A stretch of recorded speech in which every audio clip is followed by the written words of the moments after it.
Have you ever heard of the orang pendek? Oh, It's I've a heard little this tiny word. monkey person. That's right.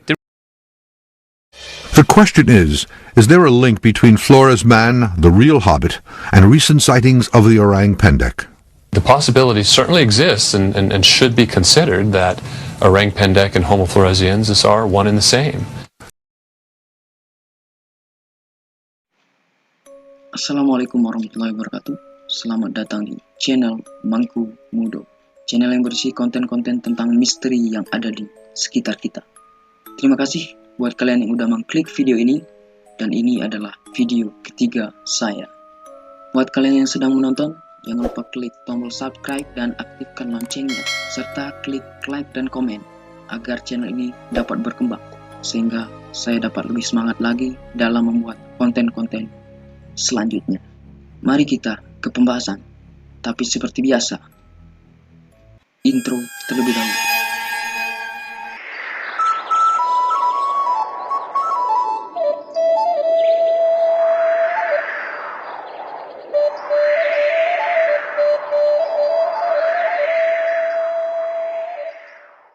Di video kali ini, saya akan membahas sebuah cerita rakyat atau mitos, atau bisa juga dikatakan sebagai sebuah legenda yang sudah berpuluh-puluh, bahkan sudah beratus-ratus tahun lamanya berkembang di dalam kalangan masyarakat Kerinci secara keseluruhan.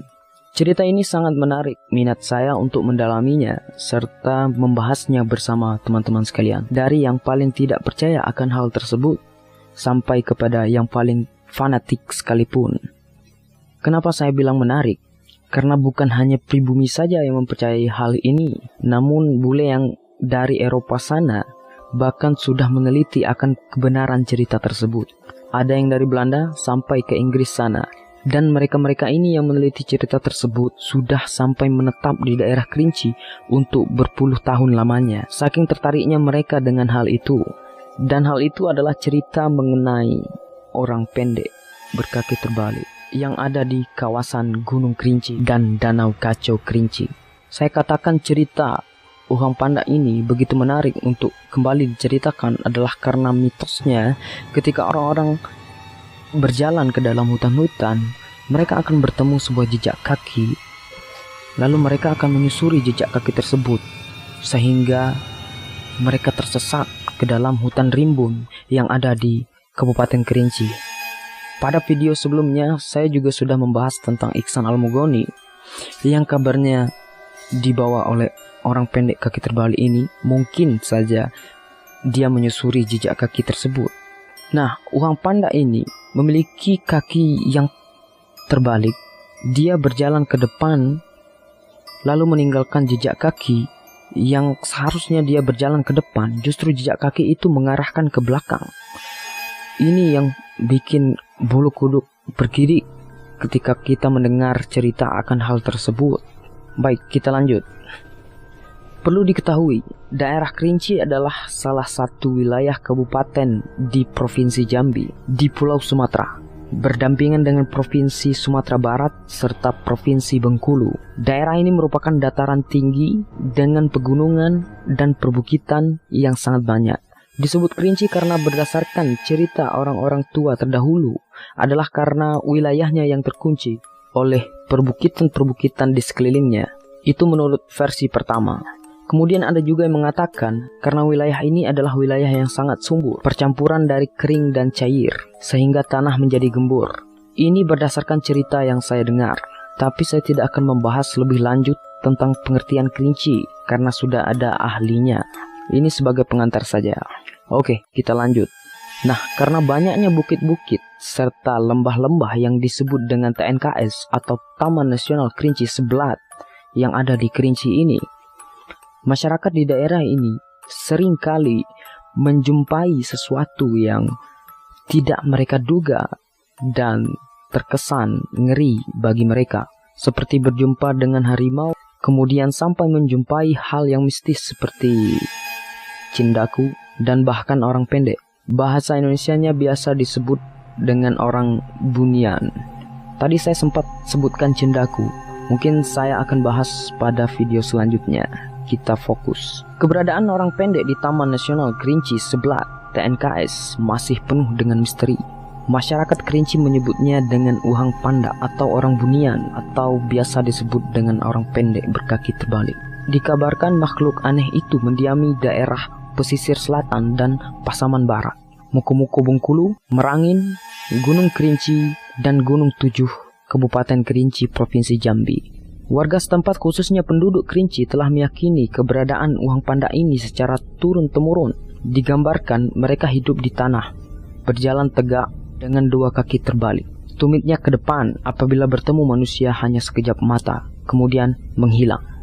Konon sejak lama suku anak dalam yang mendiami hutan belantara Jambi telah hidup berdampingan dengan makhluk yang penuh teka-teki ini. Tapi hubungan sosial di antara mereka tak pernah terjalin. Keberadaan uhang panda seringkali dilaporkan oleh penduduk yang melihatnya secara tidak sengaja saat mencari rotan di hutan. Tidak hanya itu, saat melakukan riset tentang alam di TNKS, peneliti dan wisatawan dari mancanegara pun pernah menemui kumpulan uhang panda ini secara tidak sengaja. Cerita uhang panda ini sudah lama terdengar kabarnya. Pertama kali ditemukan dalam catatan penjelajah Marco Polo pada tahun 1292 saat ia berpetualang ke Asia. Oleh para ilmuwan, makhluk ini dipandang hanya mitos belaka karena sampai saat ini keberadaannya masih belum dapat dibuktikan secara otentik. Kesaksian yang paling terkenal adalah dari Mr. Van Heerwaarden. Dari namanya saja kita sudah tahu bahwa beliau ini adalah orang yang berasal dari Belanda. Nah, Mr. Van Heerwaarden pada tahun 1923 ini, saat itu dia sedang melakukan penelitian di kawasan TNKS. Mr. Van Heerwaarden menuliskan tentang pertemuannya dengan beberapa makhluk gelap. Badannya setinggi anak kecil 3-4 tahun, ditumbuhi bulu. Tetapi wajahnya lebih tua dengan rambut hitam sebahu. Zoologis tersebut sadar mereka bukan sejenis siamang atau primata lainnya. Makhluk-makhluk itu menyadari keberadaannya saat itu, sehingga uang panda itu pun berlari menghindari manusia. Kita sebut saja Mr. Van Heerwaarden ini sebagai Mister. Yang membuat Mister itu terheran-heran, semua makhluk itu memiliki persenjataan berbentuk tombak dan mereka berjalan tegak layaknya manusia berjalan. Kemudian setelah penelitian dilakukan oleh Mister ini selesai, pada zaman penjajahan dahulu, penelitian beliau dilanjutkan oleh dua orang peneliti dari Inggris yang bernama Debbie Martyr dan Jeremy Holden. Debbie Martyr dan Jeremy Holden ini sudah lama mengabdikan dirinya untuk terus-menerus melakukan ekspedisi terhadap eksistensi uhang panda ini. Mereka dibiayai oleh organisasi flora dan fauna internasional dalam ekspedisi yang dinamakan Project Uhang Panda. Mereka terlibat penelitian panjang. Pertama, mereka datang ke Taman Nasional Kerinci Seblat pada tahun 1990. Usaha-usaha mereka diawali dengan pengumpulan informasi dari beberapa saksi. Tujuannya untuk mengetahui titik-titik di mana uhang panda itu sering muncul. Kemudian, ada metode menjebak pada suatu tempat di mana terdapat beberapa kamera yang selalu siap untuk menangkap aktivitas uhang panda. At least 4 good ones. Jeremy Holden and Adam Davies have found 4 footprints that they believe belong to a mystery ape most call the orang pendek. What's been special is we've got an animal actually following a trail continually, and we've actually been able to mark it off some distance. They have been in the forest now for 7 days with camera traps snapping away. It is time to leave, and he is hoping at least one camera has captured what they seek. Yeah, there's always a great sense of anticipation whenever you collect film. Hasilnya jauh dari kata memuaskan. Mereka putus asa dan frustasi, lalu pulang ke negara asalnya Inggris. Sialnya, mereka tak mendapatkan banyak petunjuk di kampung halamannya. Karena itu, pada tahun 1993, si Debbie Martyr ini kembali lagi ke Indonesia. Pada kedatangan kedua ini, Debbie menyusuri TNKS untuk membuktikan bahwa makhluk tersebut benar-benar ada. Setelah hampir 3 tahun dia berada di hutan TNKS, akhirnya wanita ceking tersebut melihat makhluk yang selama ini dia buru. Menurut Debbie, pertama dia melihat uang panda tahun 1994 di kawasan TNKS, yakni di Gunung Tujuh, dan kedua di Gunung Kerinci. Pada tahun 1995 di Solok Selatan, kawasan TNKS masih di kawasan TNKS, dan hutan lindung di perbatasan Pasaman dan Sumatera Utara. Pada tahun 1996 di perbatasan Mukomuko dengan Bengkulu Utara, dan terakhir pada tahun yang sama di Tapan, Kabupaten Pesisir Selatan, masih di wilayah TNKS. Sayangnya, beberapa kali dia melihat uang panda itu, tidak ada satupun yang bisa difoto. I knew the national park rather well. I'd been here since 1994. Debbie Martyr, a former journalist, was one of the first to examine the mystery. It started off looking, trying to validate an animal that was here, an animal called orang pendek. In 1994, in the Kerinci National Park in Sumatra, Debbie Martyr claims she spotted the orang pendek.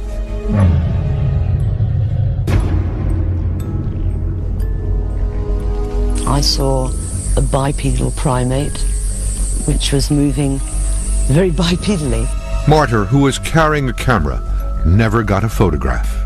Once the animal had gone and once I'd stopped swearing quite dreadfully because I hadn't taken a photograph, bang went the front cover of Time magazine.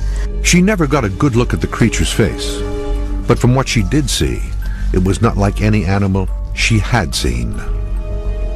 Martyr claims it looked a little like an orangutan, but different. Very, very broad shoulders.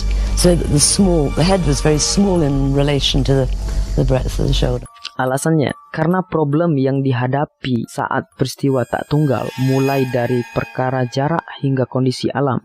Misalnya terhalang ranting dan rimba lebat. Sosok lain yang pernah bersua uang panda adalah Iskandar Zakaria almarhum pada tahun 1990-an. Tokoh masyarakat Kerinci ini pernah bercerita, saat itu katanya beliau tengah berjongkok di tepi sungai di perkebunan Gunung Raya, Kabupaten Kerinci, sambil memandangi bukit di hadapannya. Tiba-tiba uang panda turun dari bukit tersebut. Katanya, saya terkejut dan hanya bisa diam karena dia lewat di depan saya. Matanya merah, katanya. Kejadiannya cepat sekali, uang panda itu menghilang dalam hutan, tambahnya. Lebih lanjut, Pak Iskandar menjelaskan wajah uang panda tidak menyerupai manusia. Tubuhnya gemuk, tingginya kira-kira 80 cm, ditemui bulu yang lebat seperti orang utan, panjang tangannya melebihi lutut. Pak Iskandar membantah makhluk tersebut berjalan kaki dengan terbalik. Beliau sangat meyakini bahwa makhluk tersebut jenis primata, hanya cara berjalannya saja menyerupai manusia.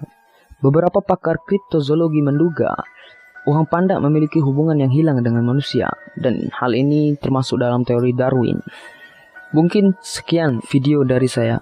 Kalau masih ada pertanyaan tentang uang panda kaki terbalik ini, saya akan jawab pada video question and answer untuk teman-teman sekalian. Billahi taufik wal hidayah. Wassalamualaikum warahmatullahi wabarakatuh.